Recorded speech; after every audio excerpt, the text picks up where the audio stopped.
नाग पूजा का विधान न केवल हमारे धर्म ग्रंथों में मिलता है बल्कि पहाड़ी क्षेत्रों में आज भी इसे उत्सव के रूप में मनाया जाता है। कई जगहों पर तो विधि विधान से नाग पूजा संपन्न की जाती है। इसे लेकर कई तरह की मान्यताएं हैं। कई मंदिर के खजानों की रखवाली करने वाले देवता के रूप में इनकी पूजा होती है तो कहीं इन्हें कुल देवता के रूप में पूजते हैं। हिमाचल प्रदेश के मंडी जिले से तकरीबन 70 किलोमीटर की दूरी पर स्थित जहां पानी के नीचे छिपा खजाना साफ नजर आता है, लेकिन नाग देवता के चलते आज तक इसे कोई छू भी नहीं सका। जिसने भी इसे चोरी करने की कोशिश की उसके साथ कुछ ऐसा हो गया कि किसी ने कभी ऐसी कोशिश करने की हिम्मत नहीं की। मंडी जिले के कमरा नामक स्थान पर घने जंगल से घिरी पहाड़ी का नाम है कामरू नाग।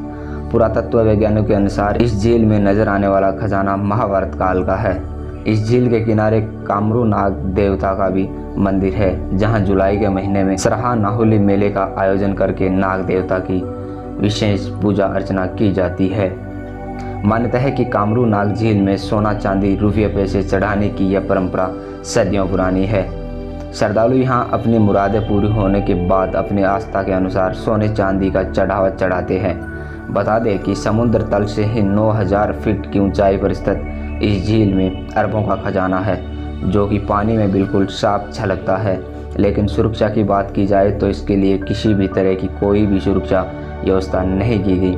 मान्यता है कि इसकी रखवाली खुद कामरू नाग देवता करते हैं। कहा जाता है एक बार एक आदमी ने झील के खजाने को चुराने का प्रयास किया। उसके लिए उसने झील के मुहाले पर छेद करके सारा पानी निकालने का प्रयास किया। कहा जाता है इस प्रयास में उसकी जान चली गई। इसके अलावा एक और बार चोर ने झील के खजाने की चोरी का प्रयास किया। बाद में वह पकड़ा गया। कहा जाता है कि इस घटना के बाद उसकी आंखें पूर्ण रूप से खराब हो गई। पौराणिक मान्यता यह भी है कि झील में पड़ा खजाना पांडवों की संपत्ति है, जिसे उन्होंने कामरू नाग देवता को समर्पित किया था। कहा जाता है इस बार मंडी में अंग्रेज अधिकारी सोचा कि झील में फेंके जाने वाले खजाने का प्रयोग क्यों न राज्य की जरूरतों पर किया जाए। इसके लिए वह झील में खजाने को निकालने के लिए निकला। कई लोगों ने उसे समझाने का प्रयास किया, लेकिन उसने स्थानीय राजा से भी राज्य की तरक्की की बात करके झील से खजाने को निकालने के लिए मना लिया। कहा जाता है जैसे ही वह कामरू नाग के लिए निकला तो जोर की बारिश शुरू हो गई, जिसके चलते अंग्रेज अधिकारी को रास्ते में ही रुकना पड़ा। बताया जाता है कि अपने निवास के दौरान उन्होंने स्थानीय फल खाया, जिसे खाने से उनकी तबीयत नासाज हो गई। इसके बाद उनकी तबीयत में लगातार गिरावट होती रही। हार कर अंग्रेज अधिकारी वापस इंग्लैंड लौट गया। पौराणिक मान्यता के अनुसार महाभारत का युद्ध जीतने के बाद पांडव रत्नयक्ष, जिन्हें महाभारत युद्ध के दौरान श्री कृष्ण ने अपने रथ की पताका से टांग दिया था, जो एक पिटारी में लेकर हिमालय की ओर लेकर जा रहे थे। जब वह नलहर पहुंचे तब उन्हें आवाज सुनाई दी, जिसने उसे इस पिटारी को एकांत स्थान पर ले जाने का निवेदन किया। उसके बाद वह उसे कमरू घाटी लेकर गए। वहाँ एक भेड़ पालक को देखकर रत्नयक्ष इतना प्रभावित हुआ कि उसने वहीं रोकने का निवेदन किया।